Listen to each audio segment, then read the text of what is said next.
Bonjour à tous, bienvenue à cette conférence. Je suis Louis Enoch, directeur des solutions numériques chez Recall France.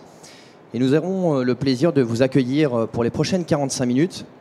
Alors, sauf si on est entre-temps interrompu par la sonnerie d'alarme comme hier, mais dans ce cas-là, je lèverai la main et on continuera ça dehors. Aujourd'hui, on va vous parler d'un thème qui est l'accompagnement humain dans la transformation digitale des entreprises.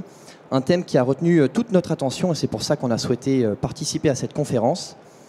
Alors pourquoi justement cette conférence ? Eh bien parce qu'on se rend compte que de plus en plus d'entreprises mènent ou ont déjà mené des projets de transformation digitale. Maintenant, quels sont les points les plus importants à intégrer dans ces projets-là ? Quels sont les risques ? C'est justement ce que vont s'attacher Mathilde et Patrick autour de cette conférence. Donc j'aurai le plaisir d'animer, alors du coup je vais prendre ma casquette d'animateur ou de présentateur, et qu'ils auront donc le plaisir d'animer sous forme d'interview. Donc je vais les laisser se présenter. Alors bonjour à tous, je m'appelle Mathilde Marchini-Morin, je suis business consultante depuis maintenant 3 ans chez Recall. Et j'accompagne l'entreprise Generali dans ses projets de mise en place de gestion électronique de documents, de dématérialisation. Et ensuite, plus largement, sur tout ce qui est solutions d'archivage électronique et signature électronique. Bonjour, Patrick Zekraski, donc Generali France Assurance. Je suis responsable des activités de gestion électronique de documents chez Generali, donc tout ce qui est production, numérisation, archivage. Et donc, je suis là aussi pour donner un retour client d'une expérience. Du coup, on va commencer par toi, Patrick, avec une première question. Si jamais je te dis Generali et digital, qu'est-ce que ça évoque aujourd'hui pour toi ? Alors, le digital, donc chez Generali, c'est un projet qui s'appelle Maestro. On a démarré ça en 2005. On avait déjà une gestion électronique de documents chez Generali dans une filiale, Generali Proximité, depuis 1994, qui était, on préparait les documents, on mettait un code barre et on numérisait à la fin du processus. Et là, en 2005, on a décidé d'étaler une gestion électronique de documents pour tous les flux de gestion. Donc, on a lancé un projet qui s'appelle le projet Maestro, qui touche à peu près 4000 gestionnaires et à peu près 20 000 courriers jour à numériser. Mais le mieux, c'est de peut-être vous présenter une petite vidéo qu'on a fait pour les gestionnaires qui explique en fin de compte le projet Maestro. Et c'est mieux des images que des textes. Et après, je reviendrai dessus.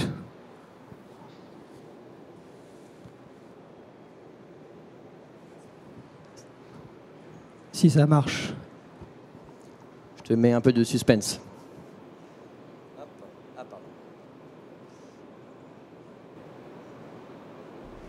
Mon nom est Jack Poster.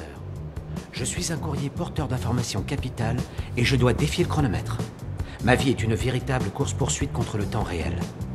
Comme tous mes collègues, porteur d'une missive adressée à Generali Assurance, je suis en route vers le site de Saint-Denis. Comment je vais m'y prendre ? Par quelle étape je vais devoir passer ? C'est ce que vous allez découvrir en 3 minutes chrono.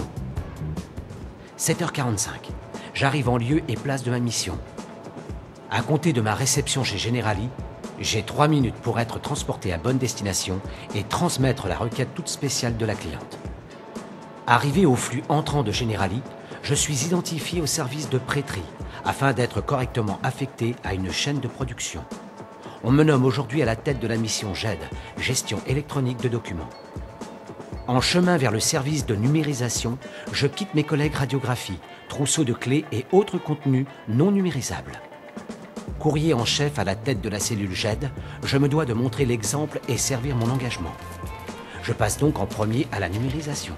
S'ensuivent un contrôle de lisibilité et une éventuelle renumérisation en cas d'échec. Une fois dématérialisés, mes collègues et moi-même sommes tous archivés ici pour toujours plus de sécurité.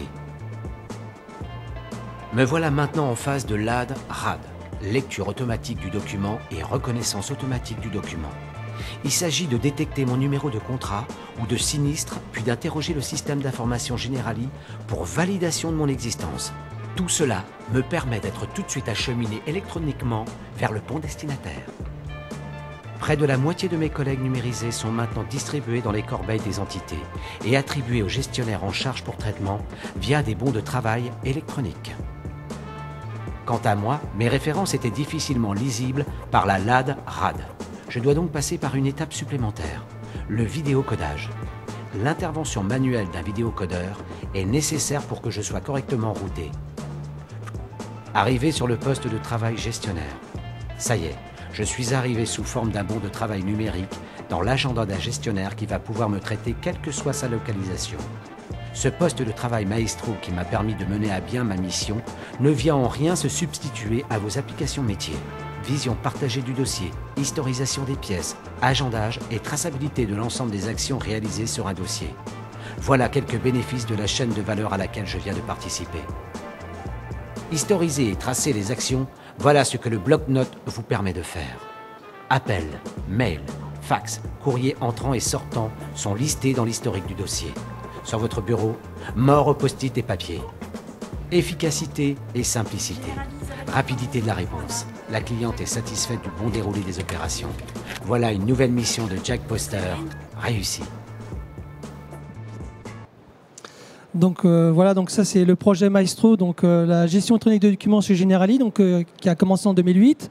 Aujourd'hui, donc on est en 2016, on a terminé les phases de déploiement, la totalité des gestionnaires. Il nous reste quelques petites niches. Et donc cette GED a été développée que pour les flux clients. Donc l'objectif c'est d'apporter une satisfaction client, donc avoir des processus dits industriels, rapides, partage de documents, etc. Et toutes les entités qui étaient en dehors de gestion client, qui sont les ressources humaines, la comptabilité, les achats, n'étaient pas concernés par cette GED, car ce système interroge les applicatifs métiers avec des références contrats, des références sinistres, donc n'étaient pas concernés par le projet. Sauf qu'on voit très bien que les gains de la gestion électronique de documents est quand même importante. Et donc on s'est posé la question comment on peut répondre à la demande des entités support de l'entreprise.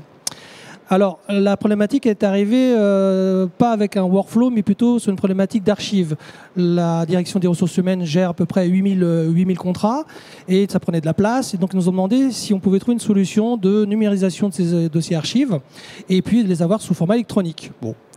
Le problème, c'est que dès qu'on a numérisé ces dossiers, dès le lendemain, il faut remettre à jour parce qu'il y a d'autres pièces qui arrivent. Donc, on n'était pas sur une solution de workflow, on était plutôt une solution de reprise de gestion électronique de documents de ces archives. Et donc, j'ai interrogé un petit peu le marché pour voir qui faisait quoi. Et on a interrogé Recall parce que Recall, ça faisait depuis 25 ans qu'il travaillait pour Generali. Et pour le projet Maestro, on a dû fermer 3 sites d'archivage en interne. On a externalisé la totalité de nos archives à Recall. On a redéployé 24 collaborateurs sur la nouvelle GED qu'on allait démarrer. Et donc, ça se passait bien avec Recall. Donc, on leur a demandé, est-ce que vous êtes capable de nous accompagner sur cette solution?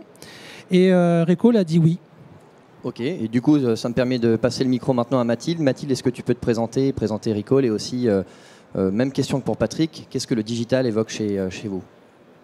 Ouais, alors je vais présenter plutôt le digital chez Recall, parce que je me suis présentée il y a 5 minutes.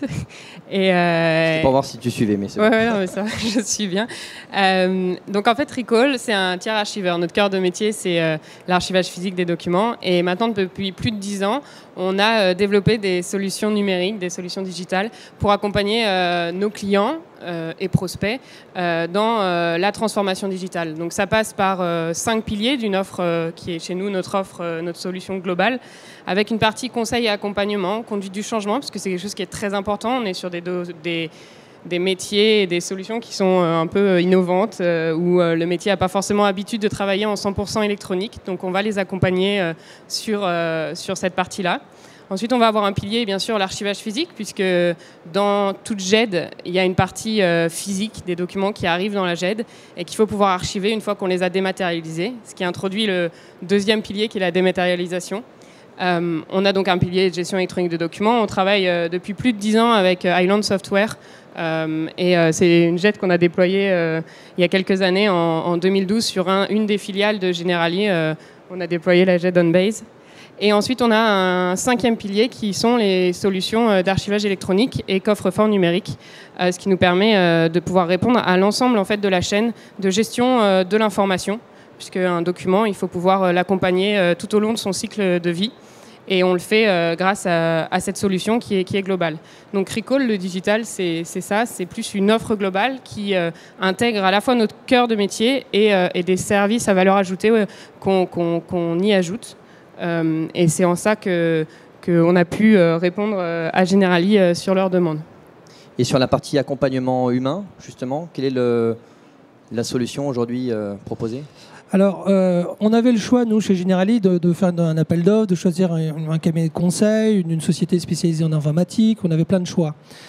Sauf que l'expérience de Maestro, que je vous ai présentée en 2005, on a vu que pour que le succès de ce projet, c'était la conduite du changement, accompagner les collaborateurs. On ne change pas que d'outils, on change de processus, façon de travailler.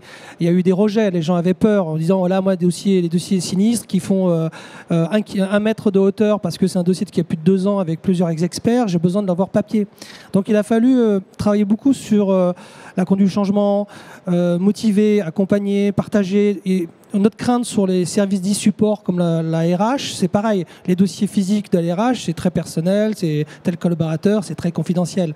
Donc on cherchait quand même une solution d'un opérateur qui serait capable, dès le démarrage, de commencer à faire de la conduite du changement avant de trouver une solution GED, c'est-à-dire de travailler avec les équipes de gestion pour partager sur leur fonctionnement, leurs problématiques, leurs craintes, essayer d'identifier des anomalies futures dans la nouvelle façon de travailler. Et donc ça, c'était avant de trouver une solution.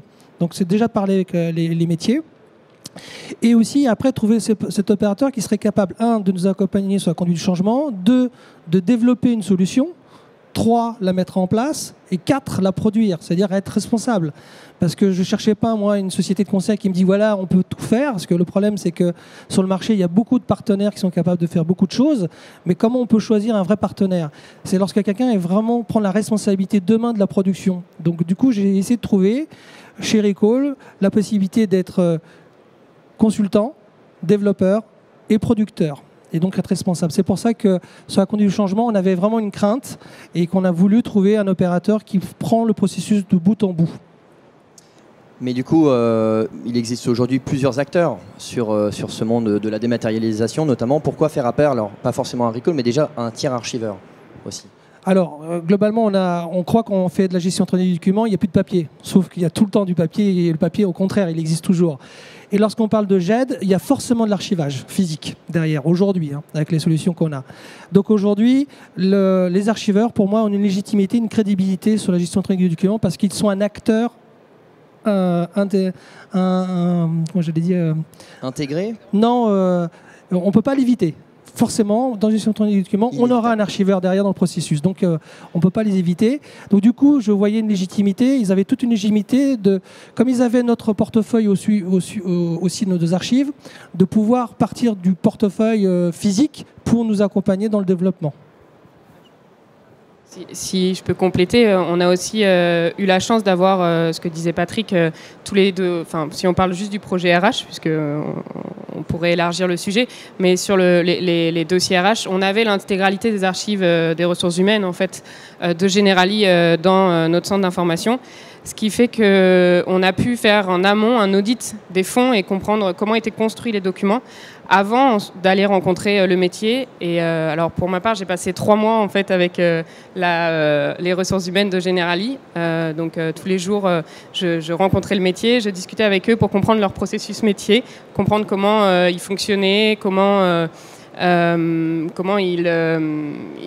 ils utilisaient leurs documents au jour le jour dans leur travail. Et en fait, le fait d'avoir déjà vu les fonds a facilité la tâche, puisqu'en fait, je connaissais déjà leurs documents et je comprenais ce qu'ils me disaient et les documents dont ils parlaient en fait, quand ils en parlaient.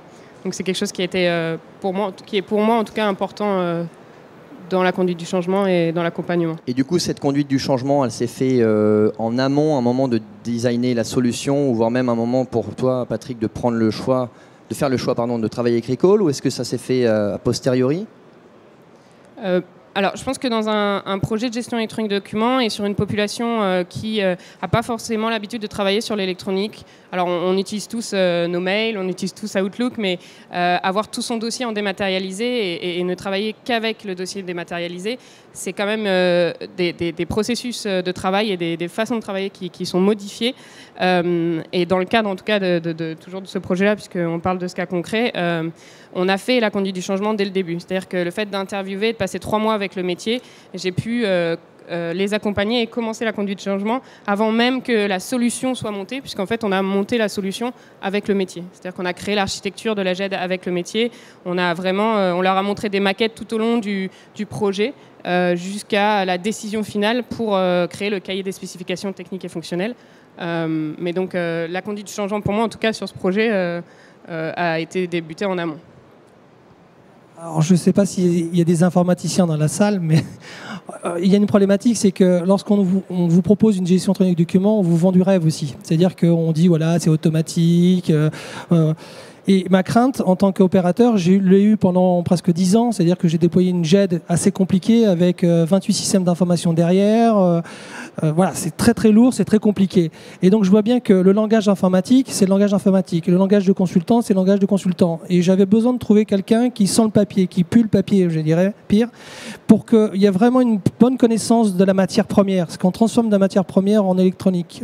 Et donc c'est important de la connaître, d'où elle vient, comment elle vient, sous quel format.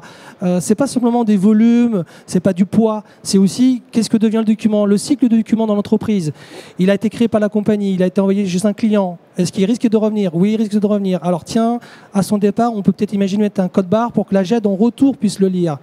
Et ça, c'est les gens qui traitent le papier, qui sont capables de prendre du risque en disant oui, moi j'y crois, je pense que si on met un code barre là, lorsqu'il reviendra, on pourra l'identifier de cette façon-là. Que les informaticiens, eux, ils attendent un cahier des charges. Pour créer un cahier des charges, il faut connaître le métier. Donc on a une MOA qui va aller voir les métiers, prendre l'expression de besoin, le transformer en cahier des charges pour le donner à la MOE. La MOE va développer, on va redonner à la MOA. Ce cycle est compliqué lorsqu'on touche la matière première de l'entreprise. Le papier dans l'assurance, c'est stratégique, c'est le poumon, c'est les veines. S'il n'y a pas de papier, il n'y a pas de courrier, l'entreprise ne fonctionne plus. Donc c'est stratégique d'avoir quelque chose de très très fluide et une personne qui connaît la matière première et qui est capable aussi de prendre la responsabilité et le risque. Donc la conduite du changement, c'est bien aussi connaître la matière première, connaître les individus, le fonctionnement de l'entreprise avant de trouver une solution informatique. La solution informatique arrive après. Il y a plein de produits sur le marché, donc là je ne suis pas très inquiet. À l'inverse, le cahier des charges qui est fait en amont, là dans cette réflexion, il n'y a pas eu de cahier des charges. Pas besoin, parce qu'on est passé de la connaissance de l'entreprise et du métier sur un développement directement, sans cahier des charges. Donc il n'y a pas eu de traduction ni rien. Donc ça, c'est avantage aussi. Okay. Est-ce que du coup vous pouvez nous présenter un peu plus le projet, donc notamment sur la partie RH? Alors le projet concernait tous les dossiers actifs des ressources humaines de Generali. Donc il y a déjà un fonds qu'il faut reprendre. Donc il y a une reprise d'historique en dématérialisation. Donc on parlait à peu près de 7000 dossiers. Et ces dossiers-là, on les a dématérialisés sur une période de 6 mois à peu près. Mais ce qu'il faut prendre en compte quand on fait une reprise des dossiers, c'est qu'il faut prendre tout de suite, avant même en fait de commencer la reprise de stock, il faut prendre en charge les flux récurrents, parce qu'il y a des documents, en tout cas dans un service et un département des ressources humaines, les documents ils arrivent tous les jours. Et donc il faut pouvoir les intégrer directement dans un dossier et dans un dossier électronique. Donc la volonté de Generali et ce qui m'a été demandé au tout début du projet, c'est nous on veut un dossier unique papier et on veut un dossier unique électronique. Donc la première partie a été donc de rencontrer les métiers, de discuter avec eux. Donc il y a eu une première phase de conseil et d'accompagnement, puis ensuite de mise en place de l'outil. Donc il a fallu qu'on définisse l'architecture. On a ensuite mis en place les flux récurrents, donc avec un process de post-traitement. C'est le gestionnaire des ressources humaines qui décide quel document il souhaite mettre dans la GED. Donc il va préindexer son document et nous l'envoyer ensuite en centre de numérisation. D'ailleurs, pour Generali et par rapport à la sécurité, la traçabilité de ces documents, on a ouvert un centre dédié et mis en place un process de traçabilité très sécurisant, en tout cas pour les gestionnaires RH, qui était un point très important. Alors sécurisant, à quel niveau ? Dans le transport, en fait, puisque c'est vrai que les documents étaient préindexés au niveau de Generali à Saint-Denis et qu'il fallait qu'ils partent sur un de nos centres d'information qui est dans le 60. Et il fallait qu'on assure la traçabilité et que les gestionnaires puissent savoir à tout instant où se trouvent leurs documents. Donc à quelle étape il se trouve. S'il est entrant dans le camion vers le centre d'information pour être en phase de transport, ou s'il n'est pas encore collecté mais qu'il a été créé. Et puis ensuite, il y a eu toute la partie accompagnement au changement avec la formation, la présentation de l'outil et la présence sur site auprès des équipes pour la prise en main de l'outil.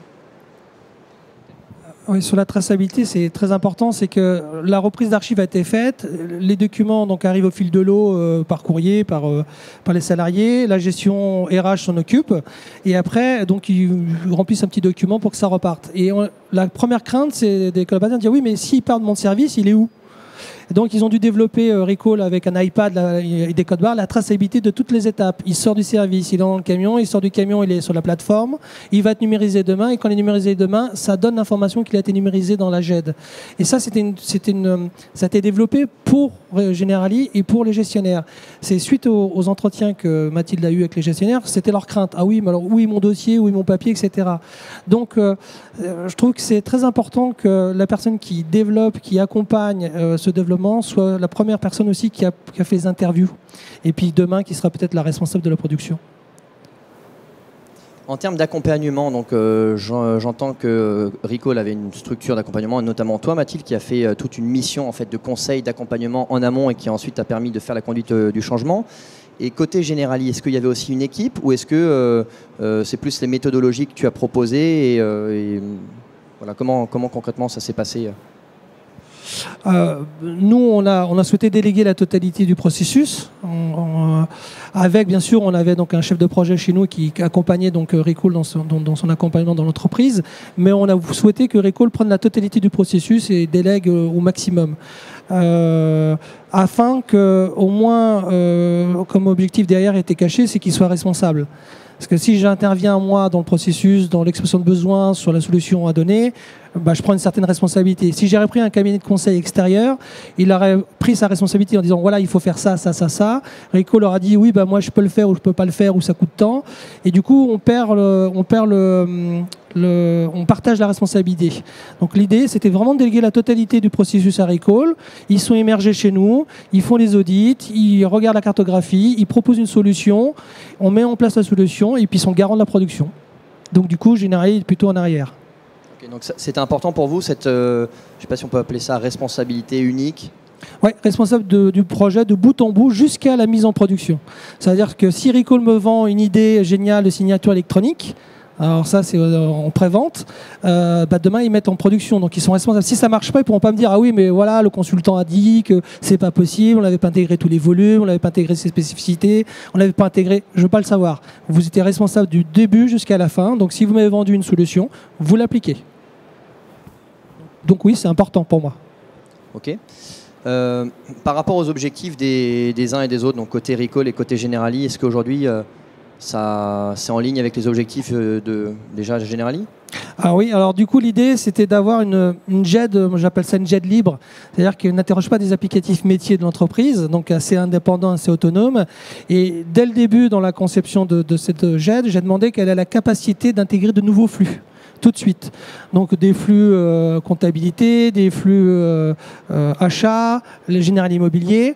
Donc voilà, on l'avait déjà préparé. Donc pour moi, c'était important que ce succès a bien fonctionné. Donc cette GED fonctionne très bien. Et du coup, on est déjà en train de déployer maintenant la partie immobilière, toujours sur le même socle, avec toujours le même raisonnement. Pour moi, la partie humaine du digital, c'est que la personne qui développe cette solution soit responsable de bout en bout. Côté Recall, pareil, par rapport aux objectifs fixés? Oui, pareil, je ne vais pas dire le contraire. On a réussi à mettre en place la gestion électronique de documents pour l'ensemble des dossiers RH de Generali. Aujourd'hui, c'est en production et ça fonctionne. Et on a la chance d'avoir des nouvelles opportunités. Donc, bien sûr, nous, on est en ligne avec nos objectifs. Alors, juste avant, est-ce qu'il y a eu aussi des freins au changement? Parce que vous expliquez que la population RH, c'est aussi une population qui a peur à un moment de transférer ses dossiers. Et c'est normal parce que c'est des informations qui sont sensibles et qui demandent d'être sécurisées. Est-ce que vous avez senti de part et d'autre des freins qui ont impacté le projet d'une certaine manière? Alors, bien sûr, il y a eu des freins et c'est là où l'accompagnement humain, la conduite du changement, le fait d'avoir été en amont a été très important puisque la population RH de Generali me connaît, sait qui je suis. Enfin, maintenant, quand je vais sur le plateau des ressources humaines, tout le monde me dit bonjour et on sait que je suis Madame GED et que s'il y a un problème, c'est moi qu'on vient voir. Mais oui, il y a eu des freins, il y a eu des peurs. La traçabilité, c'était un point qui a été mis en place et développé par Recall pour pour répondre à ce frein et faire en sorte que les clients soient rassurés sur où vont leurs documents, qu'ils soient sécurisés, qu'on ne perde pas leurs documents. Et voilà, c'était vraiment ce frein-là qui était vraiment le plus présent, en tout cas. Alors dans le scénario, Recool avait proposé donc une GED avec un workflow. Donc ils avaient développé, ils avaient proposé une solution, et en fin de compte, la gestion avait du mal en disant c'est risqué, c'est compliqué, on a des priorités, on a des dossiers CE en cours. Et donc Recool a proposé une solution en disant bon, ok, on développe la solution comme on avait prévu, sauf qu'on l'a fait en 2 étapes. Première étape, on reprend vos dossiers archives et on met en place une solution post-traitement. On attend 6 mois, 8 mois, et dans 8 mois, on va intégrer les flux entrants à ce moment-là. C'est-à-dire que tous les courriers qui arriveront seront numérisés dès réception. Que la solution qu'on a mis en place pour l'instant, c'est on numérise les archives et on fait que du post-traitement. C'est après traitement de la gestion. Donc voilà, c'est la possibilité de justement, lorsque on est le seul intégrateur du processus de bout en bout, la capacité d'adapter le besoin par rapport à la gestion. Et donc, je voulais dire ça. Et qu'est-ce que ça a été une décision du métier, ça, de faire le post-traitement? Enfin, c'est-à-dire le post-traitement, c'est Recool qui a proposé. Après l'acte, c'est ça? Voilà, c'est Recool qui a proposé qu'il y avait une tension, il y avait des priorités pour la gestion, donc la possibilité de décaler le projet. Et enfin, Recool a proposé de le faire en 2 phases. Donc c'était une bonne approche. Ok. Tu voulais... Non, c'est bon? On arrive à la fin de cette conférence, donc du coup on va laisser la possibilité de répondre à des questions-réponses. Alors du coup je vais enlever ma casquette de présentateur et je vais reprendre la casquette Recool. Et ce que je voulais dire, c'est qu'au-delà de ce projet que vous êtes en train et que vous avez décrit avec passion donc, sur la partie RH, il s'agit de 2 entreprises qui travaillent de longue date, depuis longtemps, et qui ont vu évoluer leur partenariat sur la même longueur d'onde, et notamment en intégrant une partie digitale extrêmement forte. Maintenant, ce que je pense, c'est qu'on ne serait pas ici aujourd'hui pour vous parler de ce projet-là avec, encore une fois, autant de passion et de voir un client qui est satisfait avec un succès, si justement c'était pas une étroite collaboration entre les 2 équipes. Et c'est pour ça que je posais la question au moment de l'accompagnement, est-ce que c'est juste Recool qui a su proposer une prestation d'accompagnement et dans ce cas-là Generali a suivi un petit peu cette méthodologie, ou est-ce que Generali était partie intégrante? Et je pense que la réponse c'est oui, Generali était aussi partie intégrante, et moi qui ai suivi ça aussi avec un peu de recul, j'ai vu que c'était vraiment extrêmement agréable de sentir qu'un client s'investit autant, et notamment avec toutes tes équipes, Patrick, pour faire en sorte que ce projet soit un succès. Donc merci à tous pour votre attention et votre écoute. J'espère que ça a permis de répondre aux différents points ou questions que vous aviez, et du coup ça me permet d'ouvrir une session de questions-réponses si vous en avez d'autres.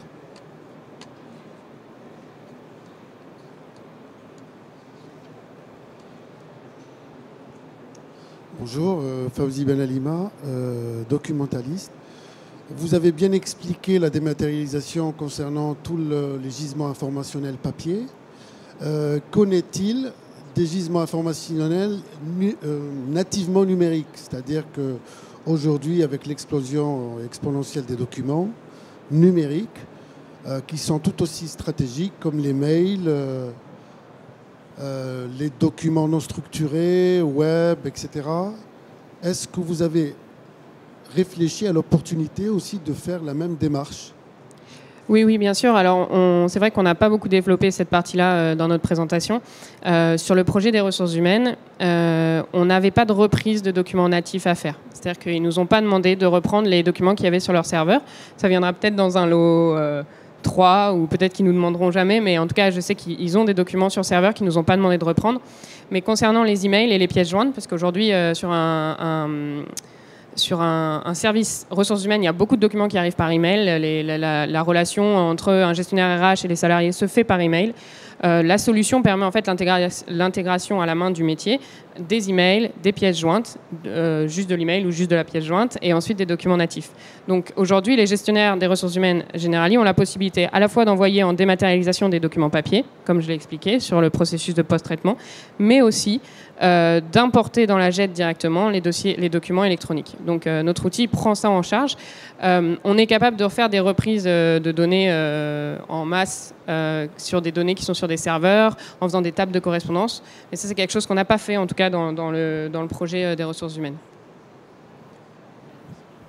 et je pense pour rajouter, ce qui est important, c'est que l'injection d'un mail ou d'un document papier qui a été numérisé doit porter les mêmes règles de fonctionnement.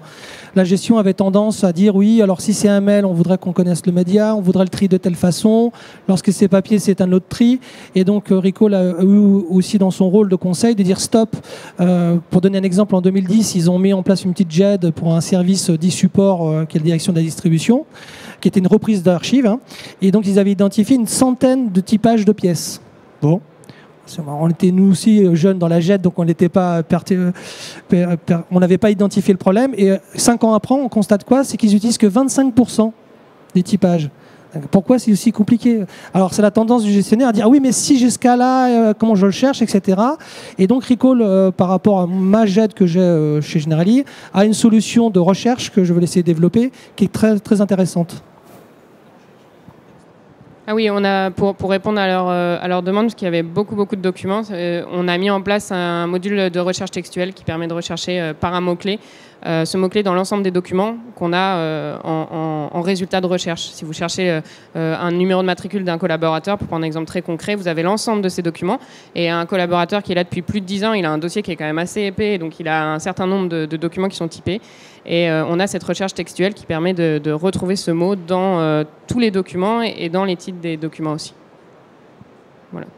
J'espère que j'ai répondu à votre question.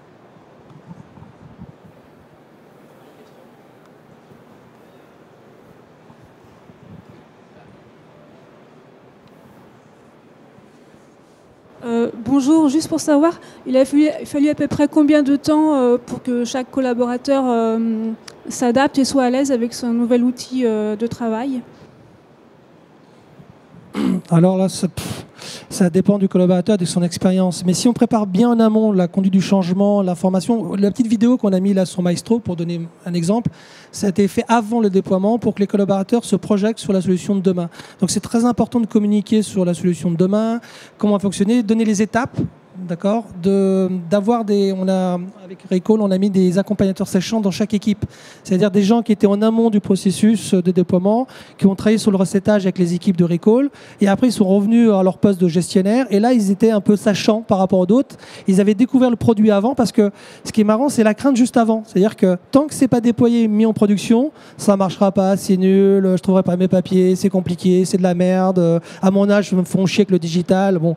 Donc il y avait vraiment une tension. On sentait bien, et puis il sortait toujours le cas atypique. Alors tel document, je le trouve comment? C'est combien de pourcents de ton dossier, ce document? Ça arrive une fois par an. Déconne pas. Donc il y avait cette réaction des gestionnaires, ce qui est normal. Hein, c'est une conduite de changement, un changement d'outil, mais c'est un changement de processus et de façon de travailler. C'est vrai que les gens travaillent des années sur le papier, même s'ils ont des applicatifs métiers pour saisir des choses, il y a toujours le papier. Et là, on fait disparaître le papier. Donc c'est d'essayer en amont de prendre des collaborateurs des services de gestion pour être en recettage, pour découvrir le produit. Lorsqu'ils reviennent dans leur service, ils expliquent. J'ai vu, c'est marrant, ça fait ça, tu cliques comme ça. Ah bon, d'accord. Et du coup, ça baisse la tension. Et puis bon, il faut faire des auditoriums, recevoir tout le monde, expliquer. Et chaque fois qu'il y a un petit problème sur un document, parce qu'ils ont toujours la technique pour trouver une problématique, il faut la traiter tout de suite. Et partager l'information avec les autres services, parce que la grande difficulté qu'il y a eu aussi, c'est utiliser le nouveau outil. C'est-à-dire qu'ils n'ont pas le temps, ils ont du boulot, ils sont surchargés, on change d'outil, c'est compliqué pour eux, donc ils ne font pas d'efforts au début. Donc il faut vraiment au début mettre le maximum d'accompagnement. Donc ces équipes de Recall étaient sur les plateaux pendant une semaine. Dès qu'il y a une question, on lève la main, tiens, ça ne clique pas là, oui, c'est normal parce que tu n'as pas fait ça. Ah d'accord, ok. Bon. Et de former sur le terrain, former avant et former sur le terrain. Donc il faut compter entre 2 et 3 mois pour que les gens soient vraiment autonomes.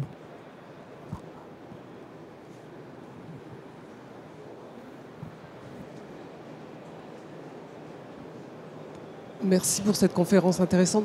Je voulais savoir chez Generali par qui ça avait été soutenu le projet. Donc quelle est la fonction, quel est le service d'où vous venez, monsieur Patrick Zemski? Alors, moi, je suis responsable de la gestion électronique de documents chez Generali, donc la production. Donc, j'ai 220 collaborateurs, 5 sites de production. J'étais l'ancien service courrier qui a fait du digital. Hein. L'entreprise a décidé que le service courrier allait accompagner le digital et qu'on allait la faire intégralement en interne. Pourquoi on a voulu la faire en interne? C'est parce qu'on n'est pas mieux que les prestataires, hein, c'est sûr. À l'inverse, on avait une stratégie, c'était d'essayer de dire que si un document est très bien indexé, voire qualifié, priorisé, jusqu'à l'acte de gestion, il ne reste pas grand-chose à le traiter. Donc, en fin de compte, grâce à la LADRAD, on a automatiser des actes de gestion. C'est pour ça qu'on a voulu la faire en interne. Maintenant, les activités dites support, RH, etc., il n'y avait pas de stratégie d'automatisation. Donc du coup, on les avait mis de côté en disant on verra ça plus tard. Et c'est les services RH, la DRH, qui a dit tiens, moi j'en ai marre, j'ai 7000 dossiers dans le dos, ça me fait chier, tu me les prends en GED. Si on prend l'immobilier, c'est pareil. L'immobilier, donc Generali traite un portefeuille de 5 milliards d'euros de biens immobiliers. Ils vendent des immeubles. Quand ils vendent des immeubles, ça va très très vite. Donc ils ont un CD avec tout le patrimoine de cet immeuble, son historique. Donc il y a les trucs notariés, mais il y a après la maintenance, les contrôles qui ont été faits, les travaux. Ils donnent le CD à un acheteur. Le mec il prend le CD, il lit le CD, il dit ok, je te propose 100. Parce qu'il n'y a pas ça, il n'y a pas ça, il n'y a pas ça. Bon ok. Pour faire ce CD, ce que faisait le Generali Immobilier, ils allaient dans tous les services chercher les papiers, les documents, reconstituer, numériser vite fait pour le donner en CD. Et donc, ils n'arrivaient pas à être totalement complets sur le dossier. Donc du coup, on leur a proposé, on va faire autrement, on va mettre en place une GED entrante. Tous les documents qui vont entrer vont être numérisés au fil de l'eau. Et à tout moment, on clique Enter et on sort le CD. Et du coup, on négocie 5-6% plus cher les meubles. Donc, ce n'est pas la même approche. Generali, sur la partie gestion, c'est la direction informatique et les métiers de gestion qu'on dit qu'il faut industrialiser les processus. Si on prend la RH et l'immobilier, c'est plutôt une approche d'optimisation de leurs processus à eux.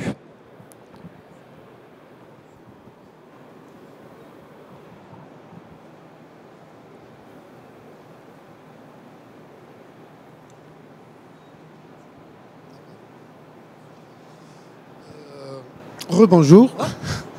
Donc j'ai une question cette fois-ci qui concerne l'immobilier, puisque vous organisez la conservation et la GED des actes immobiliers.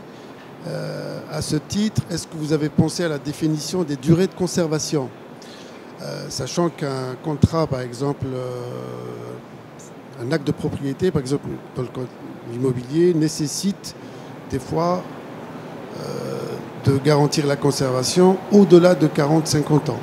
Si c'est le cas, est-ce que vous avez pensé également à l'obsolescence des formats et des supports de conservation? Alors, je dirais, même avant qu'on ait mis en place la GED côté RH, en 2005, lorsqu'on a mis Maestro en place, on a travaillé en groupe de travail, j'avais la casquette aussi d'être le responsable des archives groupe. J'étais responsable du courrier et des archives. Et lorsque la GED est arrivée, on m'a dit voilà, on va numériser au fil de l'eau. Ok. On va mettre dans une boîte. Ok. Et on va archiver ça combien de temps? Je sais pas. Si dans une boîte, je mets un sinistre ou je mets un contrat, le contrat, à la date de résiliation du contrat, je devrais l'archiver 30 ans. Si c'est un sinistre, c'est à la clôture du sinistre et il faut attendre, je vais donner n'importe quoi, 10 ans. Je fais comment dans la boîte? Je la jette à quel moment alors? On a décidé, après la numérisation, de séparer ce qui est indemnisation et ce qui est souscription. Pourquoi? Souscription, on part du principe qu'un contrat chez Generali, allez, il dure 30 ans. On fait un risque. C'est-à-dire à partir de 30 ans, dans la première boîte que j'ai numérisée, on va l'acheter. Dedans, je peux avoir un contrat qui n'est pas résilié peut-être. Parce que la personne, elle a une maison depuis 60 ans, elle n'a pas déménagé. Tant pis, on prend le risque. Côté indemnisation, on a décidé donc de faire aussi 30 ans. Et les contrats vie, on a décidé 65 ans. Du coup, tout ce qui est produit vie, on a une boîte d'archives qui est différente. Donc on a décidé de prendre le risque. Mais pourquoi on a fait ça? C'est qu'il ne faut pas oublier qu'on archive tout maintenant avec la GED. C'est un autre effet, ça. C'est qu'avant, lorsqu'un gestionnaire recevait un document, il traitait son document, après il l'avait dans la main. Il décidait de le mettre dans le dossier de la cote du client, où il disait non, c'est pas important, je le jette. Un RIB, je l'ai traité, je le jette. Maintenant que la GED, on numérise tout, on garde tout. Donc on a fait une courbe de volume, on avait 110 km en 2005, et on se disait, dans 30 ans, la première boîte que je vais commencer à détruire dans 30 ans, j'aurai 500 km d'archives. Sauf que le système d'archivage du RECOL a été modifié. On n'archive plus en cote, en boîte, en conteneur, sur une palette, dans un immeuble caché sans lumière, où le coût au mètre carré est vraiment beaucoup plus faible. Et on a fait le calcul. Et en fin de compte, ça coûte moins cher de le stocker comme ça que de le reconstituer. Donc du coup, on est parti sur le fait d'archiver le plus longtemps possible, avec la pièce qui est dans la boîte, celle qu'on doit archiver la plus longtemps. Donc du coup, on l'a fait comme ça. Côté immobilier, c'est différent. La solution de Recall qui est proposée, c'est qu'ils vont reconstituer à la réception, à la numérisation, le dossier. C'est-à-dire qu'ils ont des dossiers par immeuble. Il y a un document qui arrive, une facture de l'immeuble Dupont. Ils le numérisent. Ils remettront dans la cote physiquement de l'immeuble Dupont. Donc du coup, on reconstitue les archives physiques dans une cote au fil de l'eau. Comme ça, lorsqu'on vend l'immeuble, on donne le CD. L'acheteur dit OK pour 100 000, on va chez le notaire, il faut sortir le dossier physique, cette fois-ci, il le donne au notaire. Donc c'est pour ça qu'ils vont reconstituer au fil de l'eau les dossiers de l'immobilière, parce que ça, c'est atypique. Mais c'est une solution que, pareil, ça, si j'aurais choisi une société spécialisée dans la numérisation, ne m'aurait pas proposé forcément une solution d'archivage derrière, parce qu'elle aurait sous-traité la prestation.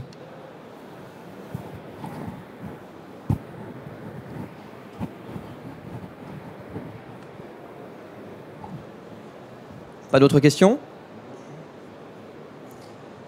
Merci à tous, du coup, pour votre attention. Bon salon.